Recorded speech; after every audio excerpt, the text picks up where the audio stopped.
T20 ప్రపంచ cup లో పాకిస్తాన్ పై గెలిచిన ఆనందం పట్టుమని 10 రోజులు కూడా నిలబడలేదు. సెమీస్ లో భారత్ గెలవాలంటే ఇప్పుడు క్లిష్టతరంగా మారిన సంగతి తెలిసిందే. సూపర్ 8 లో భాగంగా అహ్మదాబాద్ వేదికగా దక్షిణాఫ్రికా జరిగిన మ్యాచ్ లో టీమిండియా 76 పరుగుల తేడాతో ఘోర పరాజయాన్ని మూటగొట్టుకున్న సంగతి తెలిసిందే. దీంతో గ్రూప్ 1 లో భారత్ ప్రస్తుతం -3.800 నెట్ రన్ రేట్ తోటి కొనసాగుతూ ఉంది. సెమీస్ లో భారత్ గెలవాలంటే ఇప్పుడు ఏ మ్యాచ్లు గెలవాలి, ఎంత రన్ రేట్ తో ఉండాలి అనేది చూద్దాం. టీ20 ప్రపంచ కప్ 2026లో సూపర్ 8 దశలో నిన్న జరిగినటువంటి జింబాబ్వేపై వెస్టిండీస్ 107 పరుగుల తేడాతో ఘన విజయం సాధించిన సంగతి తెలిసిందే. అయితే విండీస్ సాధించిన ఈ భారీ గెలుపు కారణంగా టీమిండియా సెమీస్ ఫైనల్ ఆశలు సంక్లిష్టంగా మారాయి. అంతేకాకుండా సెమీస్ రేస్ లో కొనసాగాలంటే భారత్ జట్టుకు భారీ విజయాలు అనివార్యంగా మారాయి.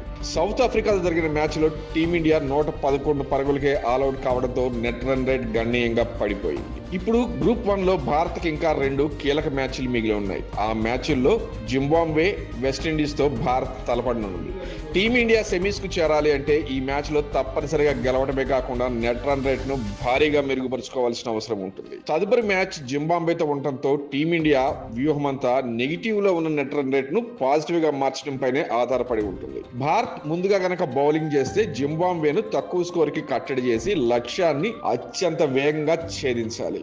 ఉదాహరణకు జింబాబ్వే మొదట బ్యాటింగ్ చేసి 90 పరుగులు మాత్రమే గనక చేస్తే భారత్ 9 ఓవర్లో ఆ లక్ష్యాన్ని ఛేదించాలి. అలా చేస్తేనే నెట్ రన్ రేట్ గణనీయమైన పెరుగుదల ఉంటుంది. ఒకవేళ టార్గెట్ 150 పరుగుల పైన గనక ఉంటే భారత్ 11 ఓవర్లలోనే మ్యాచ్ ని ముగించాల్సి ఉంటుంది.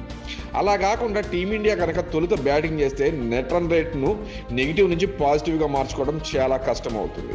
మొదట బ్యాటింగ్ చేయాల్సిన పరిస్థితి కనుక భారత్ కనుక ఉంటే భారత్ కనీసం 250 పరుగులకు పైగా చేయాల్సి ఉంటుంది. ఆ తరువాత ప్రత్యర్థి 100 పరుగులకే లేకపోతే అంతకంటే తక్కువ స్కోర్కే కట్టడి చేయాల్సి ఉంటుంది. ఇలా జరిగితేనే భారత్ నెట్ రన్ రేట్ మెరుగుపడి పాజిటివ్ గా వస్తుంది. సెమీస్ అవకాశాలు సజీవంగా ఉంటాయి. అయితే ఈ నెల 26న చెన్నై వేదికగా భారత్ జింబాబ్వే మ్యాచ్ జరగనున్న సంగతి తెలిసిందే. దీని తర్వాత మళ్ళా వెస్టిండీస్ తోటి మ్యాచ్ ఉంటుంది కాబట్టి వెస్టిండీస్ టీం స్ట్రాంగ్ గా ఉంది కాబట్టి ఏదేమైనా కానీ జింబాబ్వే మీదే భారత్ ఆశలన్నీ కూడా పెట్టుకుంది. చూద్దాం ఏం జరుగుతుందో.